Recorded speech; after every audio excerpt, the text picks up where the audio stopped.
हरे कृष्णा। जय श्री हरि। ओम नमः शिवाय। प्रिय भक्तजनों, आज बृहस्पतिवार के दिन आप सभी सुनेंगे बृहस्पति देव की बड़ी ही दुर्लभ कथा। इस कथा को सुनने से भक्तों की सभी मनोकामनाएं भगवान बृहस्पति देव की कृपा से पूर्ण हो जाती है। तो आइए बड़े ही श्रद्धा और प्रसन्न मन से इस कथा को सुनते हैं। भारतवर्ष में एक प्रतापी और दानी राजा राज्य करता था। वह नित्य गरीबों और ब्राह्मणों की सहायता करता था। यह बात उसकी रानी को अच्छी नहीं लगती थी। वह ना ही गरीबों को दान देती, ना ही भगवान का पूजन करती थी और राजा को भी दान देने से मना किया करती थी। एक दिन राजा शिकार खेलने वन को गए हुए थे, तो रानी महल में अकेली थी। उसी समय बृहस्पति देव साधु वेश में राजा के महल में भिक्षा के लिए गए और भिक्षा मांगी। रानी ने भिक्षा देने से इनकार किया और कहा, हे साधु महाराज, मैं तो दान पुण्य से तंग आ गई हूँ। मेरा पति सारा धन लुटाते रहते हैं। मेरी इच्छा है कि हमारा धन नष्ट हो जाए, फिर ना रहेगा बांस, ना बजेगी बांसुरी। साधु ने कहा, देवी तुम तो बड़ी विचित्र हो। धन संतान तो सभी चाहते हैं, पुत्र और लक्ष्मी तो पापी के घर भी होने चाहिए। यदि तुम्हारे पास अधिक धन है तो भूखों को भोजन दो, प्यासों के लिए प्याऊ बनवाओ, मुसाफिरों के लिए धर्मशालाएं खुलवाओ। जो निर्धन अपनी कुंवारी कन्याओं का विवाह नहीं कर सकते, उनका विवाह करा दो। ऐसे और कई काम हैं जिनके करने से तुम्हारा यश लोक परलोक में फैलेगा। परंतु रानी पर उपदेश का कोई प्रभाव ना पड़ा। वह बोली, महाराज आप मुझे कुछ ना समझाएं। मैं ऐसा धन नहीं चाहती जो हर जगह बांटती फिरूं। साधु ने उत्तर दिया, यदि तुम्हारी ऐसी इच्छा है तो तथास्तु। तुम ऐसा करना कि बृहस्पतिवार को घर लीपकर पीली मिट्टी से अपना सिर धोकर स्नान करना, भट्टी चढ़ाकर कपड़े धोना। ऐसा करने से आपका सारा धन नष्ट हो जाएगा। इतना कहकर वह साधु महाराज वहां से आलोप हो गए। साधु के अनुसार कई बातों को पूरा करते हुए रानी को केवल 3 बृहस्पतिवार ही बीते थे कि उसकी समस्त धन संपत्ति नष्ट हो गई। भोजन के लिए राजा का परिवार तरसने लगा।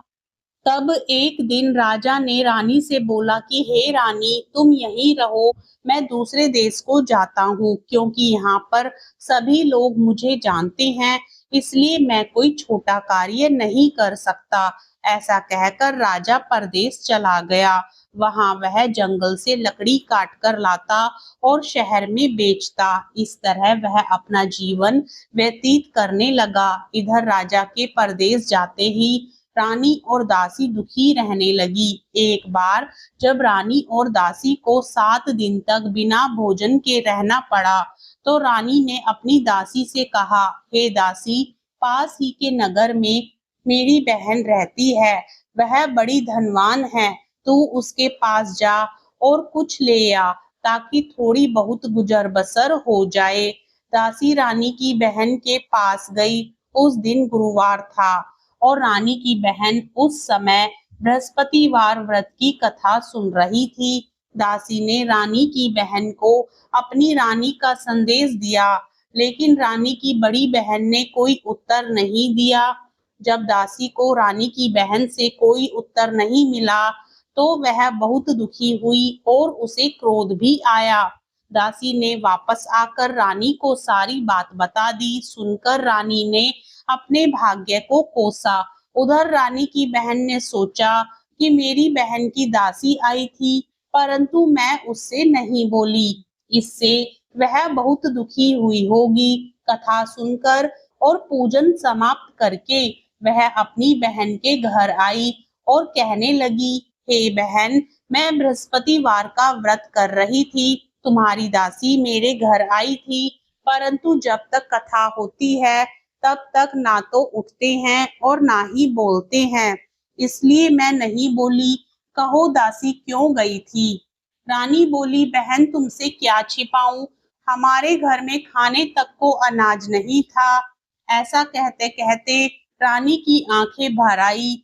उसने दासी समेत पिछले 7 दिनों से भूखे रहने तक की बात अपनी बहन को विस्तार पूर्वक सुना दी। रानी की बहन बोली, देखो बहन, भगवान बृहस्पति देव सबकी मनोकामना को पूर्ण करते हैं। देखो, शायद तुम्हारे घर में अनाज रखा हो।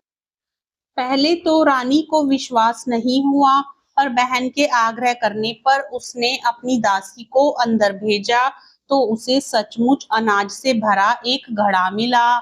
यह देखकर दासी को बड़ी हैरानी हुई। दासी रानी से कहने लगी, हे रानी, जब हमको भोजन नहीं मिलता तो हम व्रत ही तो करते हैं, इसलिए क्यों ना इनसे व्रत और कथा की विधि पूछ ली जाए ताकि हम भी व्रत कर सकें। तब रानी ने अपनी बहन से बृहस्पतिवार व्रत के बारे में पूछा। उसकी बहन ने बताया, बृहस्पतिवार के व्रत में चने की दाल और मुनक्का से विष्णु भगवान का केले की जड़ में पूजन करें तथा दीपक जलाएं, व्रत कथा सुने और पीला भोजन ही करें। इससे बृहस्पति देव प्रसन्न होते हैं। व्रत और पूजन विधि बताकर रानी की बहन अपने घर को लौट गई। 7 दिन के बाद जब गुरुवार आया तो रानी और दासी ने व्रत रखा। गुड़साल में जाकर चना और गुड़ लेकर आई, फिर उससे केले की जड़ तथा विष्णु भगवान का पूजन किया। अब पीला भोजन कहाँ से आए, इस बात को लेकर दोनों बहुत दुखी थी, क्योंकि उन्होंने व्रत रखा था, इसलिए बृहस्पति देव उनसे प्रसन्न थे। इसलिए वे एक साधारण व्यक्ति का रूप धारण कर 2 थालों में सुंदर पीला भोजन दासी को दे गए। भोजन पाकर दासी प्रसन्न हुई और फिर रानी के साथ मिलकर भोजन ग्रहण किया। उसके बाद वे सभी गुरुवार को व्रत और पूजन करने लगी। बृहस्पति भगवान की कृपा से उनके पास फिर से धन संपत्ति आ गई, परंतु रानी फिर से पहले की तरह आलस्य करने लगी।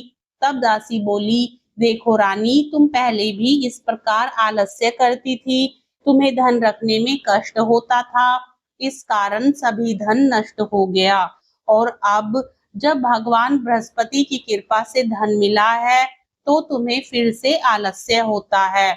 रानी को समझाते हुए दासी कहती है कि बड़ी मुसीबतों के बाद हमने यह धन पाया है, इसलिए हमें दान पुण्य करना चाहिए, भूखे मनुष्यों को भोजन कराना चाहिए और धन को शुभ कार्यों में खर्च करना चाहिए, जिससे तुम्हारे कुल का यश बढ़ेगा, स्वर्ग की प्राप्ति होगी और पितृ प्रसन्न होंगे। दासी की बात मानकर रानी अपना धन शुभ कार्यों में खर्च करने लगी, जिससे पूरे नगर में उसका यश फैलने लगा।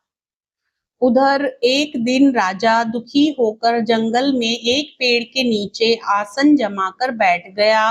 वह अपनी दशा को याद करके व्याकुल होने लगा। बृहस्पतिवार का दिन था। एकाएक उसने देखा कि निर्जन वन में एक साधु प्रकट हुए। वह साधु वेश में स्वयं बृहस्पति देवता थे। लकड़हारे के सामने आकर बोले, हे लकड़हारे, इस सुनसान जंगल में तू चिंता मग्न क्यों बैठा है?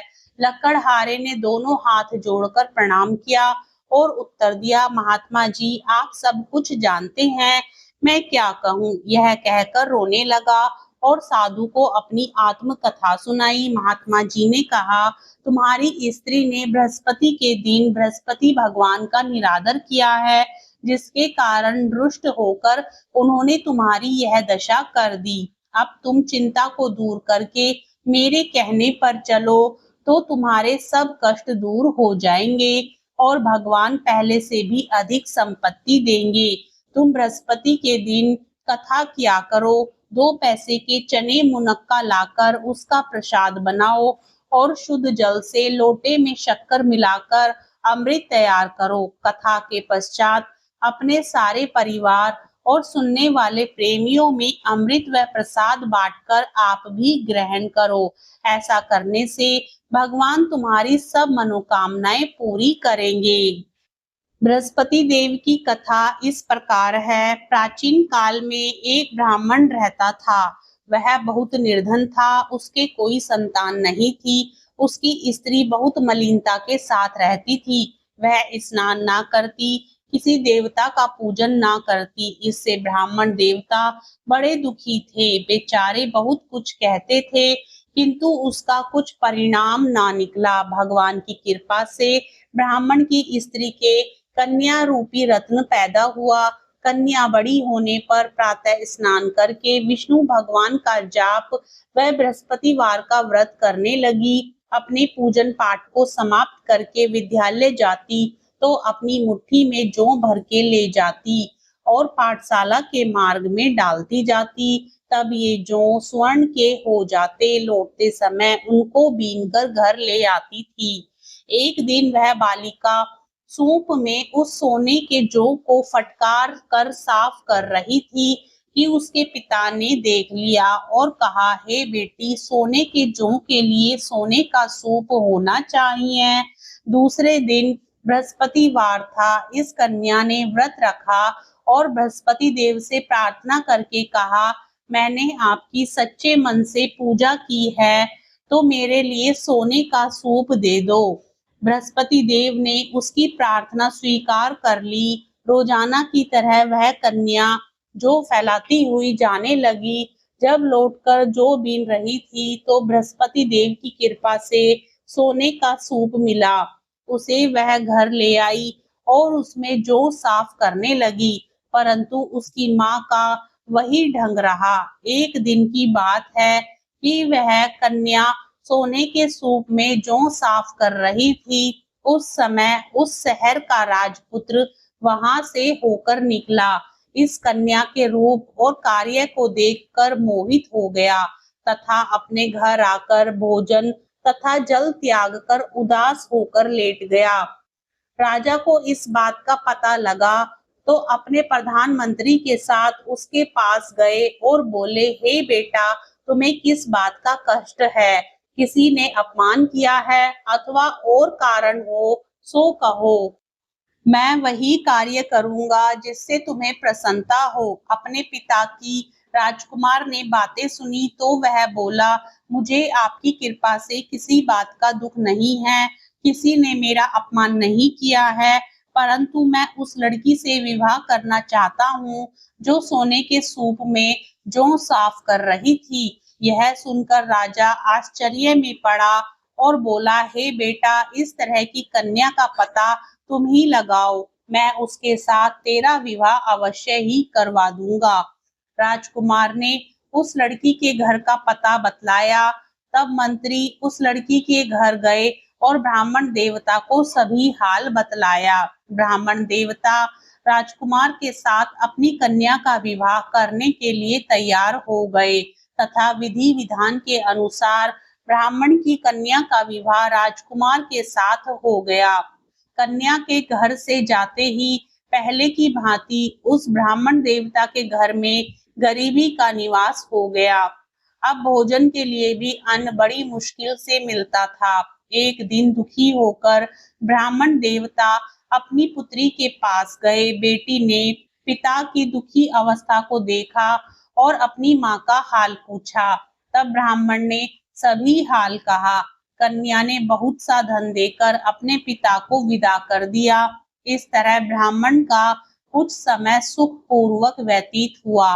कुछ दिन बाद फिर वही हाल हो गया। ब्राह्मण फिर अपनी कन्या के यहाँ गया और सारा हाल कहा तो लड़की बोली, हे पिताजी, आप माताजी को यहाँ ले आओ। मैं उन्हें व्रत की विधि बता दूंगी जिससे गरीबी दूर हो जाए। वह ब्राह्मण देवता अपनी स्त्री को साथ लेकर पहुंचा तो अपनी माँ को वह समझाने लगी, हे माँ, तुम प्रातःकाल प्रथम स्नान आदि करके विष्णु भगवान का पूजन करो तो सब दरिद्रता दूर हो जाएगी। परंतु उसकी माँ ने एक भी बात नहीं मानी और प्रातःकाल उठकर अपनी पुत्री के बच्चों की जूठन को खा लिया। इससे उसकी पुत्री को बहुत गुस्सा आया और एक रात को कोठरी से सभी सामान निकाल दिया और अपनी माँ को उसमें बंद कर दिया। प्रातःकाल उसे निकाला तथा स्नान आदि करा के पाठ करवाया, तो उसकी माँ की बुद्धि ठीक हो गई और फिर प्रत्येक बृहस्पतिवार को व्रत रखने लगी। इस व्रत के प्रभाव से उसके माँ-बाप बहुत ही धनवान और पुत्रवान हो गए और बृहस्पति जी के प्रभाव से इस लोक के सुख भोग कर स्वर्ग को प्राप्त हुए। इतनी कहानी कहकर साधु अंतर्ध्यान हो गए। धीरे-धीरे समय व्यतीत होने पर फिर वही बृहस्पतिवार का दिन आया। लकड़हारा जंगल से लकड़ी काटकर किसी शहर में बेचने गया। उसे उस दिन और दिन से अधिक पैसे मिले। राजा ने चना, गुड़ आदि लाकर गुरुवार का व्रत किया। उस दिन से उसके सभी कलेश दूर हुए। परंतु जब दोबारा गुरुवार का दिन आया, तो बृहस्पतिवार का व्रत करना भूल गया। इस कारण बृहस्पति भगवान नाराज हो गए। उस दिन उस नगर के राजा ने विशाल यज्ञ का आयोजन किया तथा शहर में यह घोषणा करा दी कि कोई भी मनुष्य अपने घर में भोजन ना बनावे, ना आग जलाए। समस्त जनता मेरे यहाँ भोजन करने के लिए आए। इस आज्ञा को जो नहीं मानेगा उसे फांसी की सजा दी जाएगी। इस तरह की घोषणा संपूर्ण नगर में करवा दी गई। राजा की आज्ञा अनुसार शहर के सभी लोग भोजन करने गए, लेकिन लकड़हारा कुछ देर से पहुंचा, इसलिए राजा उसको अपने साथ घर लिवा ले गए और ले जाकर भोजन करा रहे थे, तो रानी की दृष्टि उस खूंटी पर पड़ी जिस पर उसका हार लटका हुआ था। वह वहां पर दिखाई नहीं दिया। रानी ने निश्चय किया कि मेरा हार इस मनुष्य ने चुरा लिया है। उसी समय सिपाहियों को बुलाकर उसको कारागार में डलवा दिया। जब लकड़हारा कारागार में पड़ गया और बहुत दुखी होकर विचार करने लगा कि ना जाने कौन से पूर्व जन्म के कर्म से मुझे यह दुख प्राप्त हुआ है, और उसी साधु को याद करने लगा जो कि जंगल में मिला था।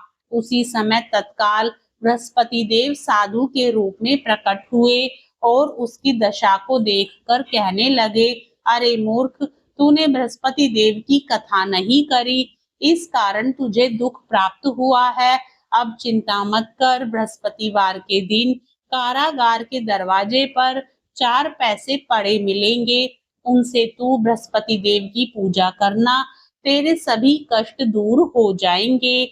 बृहस्पति के दिन उसे 4 पैसे मिले। लकड़हारे ने कथा कही। उसी रात्रि को बृहस्पति देव ने उस नगर के राजा को स्वप्न में कहा, हे राजा, तूने जिस आदमी को कारागार में बंद कर दिया है वह निर्दोष है, वह राजा है, उसे छोड़ देना। रानी का हार उसी खूंटी पर लटका है। अगर तू ऐसा नहीं करेगा तो मैं तेरे राज्य को नष्ट कर दूंगा। इस तरह रात्रि के स्वप्न को देखकर राजा प्रातःकाल उठा और खूंटी पर हार देखकर लकड़हारे को बुलाकर क्षमा मांगी तथा लकड़हारे को योग्य सुंदर वस्त्र आभूषण देकर विदा कर दिया। बृहस्पति देव की आज्ञा अनुसार लकड़हारा अपने नगर को चल दिया। राजा जब अपने नगर के निकट पहुंचा तो उसे बड़ा आश्चर्य हुआ। नगर में पहले से अधिक बाग, तालाब, कुएं तथा बहुत सी धर्मशालाएं, मंदिर आदि बन गई हैं। राजा ने पूछा, यह किसका बाग और धर्मशाला है? तब नगर के सब लोग कहने लगे, यह सब रानी और बांदी के हैं। तो राजा को आश्चर्य हुआ और गुस्सा भी आया। जब रानी ने यह खबर सुनी कि राजा आ रहे हैं, तो उन्होंने बांदी से कहा कि हे दासी, देख, राजा हमको कितनी बुरी हालत में छोड़ गए थे। हमारी ऐसी हालत देखकर वह लौट ना जाएं, इसलिए तू दरवाजे पर खड़ी हो जा। आज्ञा अनुसार दासी दरवाजे पर खड़ी हो गई। राजा आए तो उन्हें अपने साथ लिवा लाई। तब राजा ने क्रोध करके अपनी रानी से पूछा कि यह धन तुम्हें कैसे प्राप्त हुआ? तब उन्होंने कहा, हमें यह सब धन बृहस्पति देव के इस व्रत के प्रभाव से प्राप्त हुआ है। राजा ने निश्चय किया कि 7 रोज बाद तो सभी बृहस्पति देव का पूजन करते हैं, परंतु मैं प्रतिदिन दिन में 3 बार कहानी तथा रोज व्रत किया करूंगा। अब हर समय राजा के दुपट्टे में चने की दाल बंधी रहती तथा दिन में 3 बार कहानी कहता। एक रोज राजा ने विचार किया कि चलो अपनी बहन के यहाँ घूमने के लिए जाता हूँ। इस तरह निश्चय कर राजा घोड़े पर सवार हो अपनी बहन के यहाँ को चलने लगा। मार्ग में उसने देखा कि कुछ आदमी एक मुर्दे को लिए जा रहे हैं। उन्हें रोककर राजा कहने लगा, अरे भाइयों, मेरी बृहस्पति देव की कथा सुन लो। वे बोले, लो, हमारा तो आदमी मर गया है, इसको अपनी कथा की पड़ी है। परंतु कुछ आदमी बोले, अच्छा कहो, हम तुम्हारी कथा भी सुनेंगे। राजा ने दाल निकाली और जब कथा आधी हुई थी कि मुर्दा हिलने लग गया और जब कथा समाप्त हो गई तो राम राम करके मनुष्य उठकर खड़ा हो गया। आगे मार्ग में उसे एक किसान खेत में हल चलाता मिला। राजा ने उसे देख और उससे बोले, अरे भैया, तुम मेरी बृहस्पतिवार की कथा सुन लो। किसान बोला, जब तक मैं तेरी कथा सुनूंगा तब तक 4 हरैया जोत लूंगा। जा अपनी कथा किसी और को सुनाना। इस तरह राजा आगे चलने लगा। राजा के हटते ही बैल पछाड़ खाकर गिर गए तथा किसान के पेट में बड़ी जोर का दर्द होने लगा। उसी समय उसकी माँ रोटी लेकर आई। उसने जब यह देखा तो अपने पुत्र से सब हाल पूछा और बेटे ने सभी हाल कह दिया। तो बुढ़िया दौड़ी दौड़ी उस घुड़सवार के पास गई और उससे बोली कि मैं तेरी कथा सुनूंगी, तू अपनी कथा मेरे खेत पर चलकर ही कहना। राजा ने बुढ़िया के खेत पर जाकर कथा कही, जिसके सुनते ही वह बैल उठ खड़े हुए तथा किसान के पेट का दर्द भी बंद हो गया। राजा अपनी बहन के घर पहुंचा। बहन ने भाई की खूब मेहमानी की। दूसरे रोज प्रातःकाल राजा जगा तो वह देखने लगा कि सब लोग भोजन कर रहे हैं। राजा ने अपनी बहन से कहा, ऐसा कोई मनुष्य है जिसने भोजन नहीं किया हो? मेरी बृहस्पतिवार की कथा सुन ले। बहन बोली, हे भैया, यह देश ऐसा ही है कि पहले यहाँ लोग भोजन करते हैं, बाद में अन्य काम करते हैं। अगर कोई पड़ोस में हो तो देख आऊं। वह ऐसा कहकर देखने चली गई, परंतु उसे कोई भी ऐसा व्यक्ति नहीं मिला जिसने भोजन ना किया हो। अतः वह एक कुम्हार के घर गई जिसका लड़का बीमार था। उसे मालूम हुआ कि उनके यहाँ 3 रोज से किसी ने भोजन नहीं किया है। रानी ने अपने भाई की कथा सुनने के लिए कुम्हार से कहा। वह तैयार हो गया। राजा ने जाकर बृहस्पतिवार की कथा कही, जिसको सुनकर उसका लड़का ठीक हो गया। अब तो राजा की प्रशंसा होने लगी। एक रोज राजा ने अपनी बहन से कहा कि हे बहन, हम अपने घर को जाएंगे, तुम भी तैयार हो जाओ। राजा की बहन ने अपनी सास से कहा। सास ने कहा, हाँ चली जा, परंतु अपने लड़कों को मत ले जाना, क्योंकि तेरे भाई के कोई औलाद नहीं है। बहन ने अपने भैया से कहा, हे भैया, मैं तो चलूंगी पर कोई बालक नहीं जाएगा। राजा बोला, जब कोई बालक नहीं चलेगा तब तुम ही क्या करोगी? बड़े दुखी मन से राजा अपने नगर को लौटा। राजा ने अपनी रानी से कहा, हम निर्वंशी हैं, हमारा मुंह देखने का धर्म नहीं है और कुछ भोजन आदि नहीं किया। रानी बोली, हे प्रभु, बृहस्पति देव ने हमें सब कुछ दिया है, वह हमें औलाद अवश्य देंगे। उसी रात को बृहस्पति देव ने राजा से स्वप्न में कहा, हे राजा, उठ, सभी सोच त्याग दे, तेरी रानी गर्भ से है। राजा को यह बात सुनकर बड़ी खुशी हुई। 9वें महीने में उसके गर्भ से एक सुंदर पुत्र पैदा हुआ। तब राजा बोला, हे रानी, स्त्री बिना भोजन के रह सकती है, पर बिना कहे नहीं रह सकती। जब मेरी बहन आए, तुम उससे कुछ मत कहना। रानी ने सुनकर हाँ कर दिया। जब राजा की बहन ने यह शुभ समाचार सुना, तो वह बहुत खुश हुई तथा बधाई लेकर अपने भाई के यहाँ आई। तब रानी ने कहा, घोड़ा चढ़कर तो नहीं आई, गधा चढ़ी आई। राजा की बहन बोली, भाभी, मैं इस प्रकार ना कहती तो तुम्हें औलाद कैसे मिलती। बृहस्पति देव ऐसे ही हैं, जैसी जिसके मन में कामनाएं हैं सभी को पूर्ण करते हैं। जो सद्भावना पूर्वक बृहस्पतिवार का व्रत करता है एवं कथा पढ़ता है अथवा सुनता है, दूसरों को सुनाता है, बृहस्पति देव उसकी सभी मनोकामना पूर्ण करते हैं। भगवान बृहस्पति देव उसकी सदैव रक्षा करते हैं। संसार में जो मनुष्य सद्भावना से भगवान जी का पूजन व्रत सच्चे हृदय से करते हैं, तो उनकी सभी मनोकामनाएं पूर्ण करते हैं। जैसी सच्ची भावना से रानी और राजा ने उनकी कथा का गुणगान किया, तो उनकी सभी इच्छाएं बृहस्पति देव जी ने पूर्ण की थी। इसलिए हृदय से उसका मनन करते हुए जयकारा बोलना चाहिए। बोलो बृहस्पति देव की जय, भगवान विष्णु की जय, सभी देवी देवताओं की जय। अब सुनिए बृहस्पति देव की आरती। जय बृहस्पति देवा, ओम जय बृहस्पति देवा, छिन छिन भोग लगाऊं कदली फल मेवा।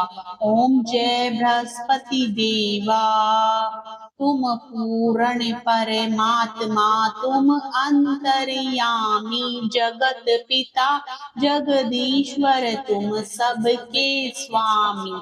ओम जय बृहस्पति देवा, चरणामृत निज निर्मल, सब पातक हरता, सकल मनोरथ दायक, कृपा करो भरता।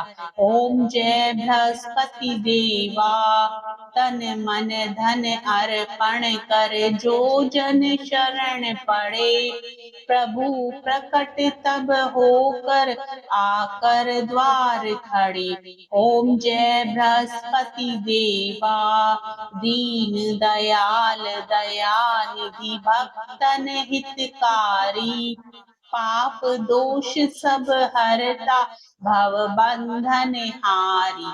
ओम जय बृहस्पति देवा, सकल मनोरथ दायक, सब संशय हारो, विषय विकार मिटाओ, संतन सुखकारी। ओम जय बृहस्पति देवा, जो कोई आरती तेरी प्रेम सहित गावे, जेठानंद आनंद कर सो निश्चय पावे।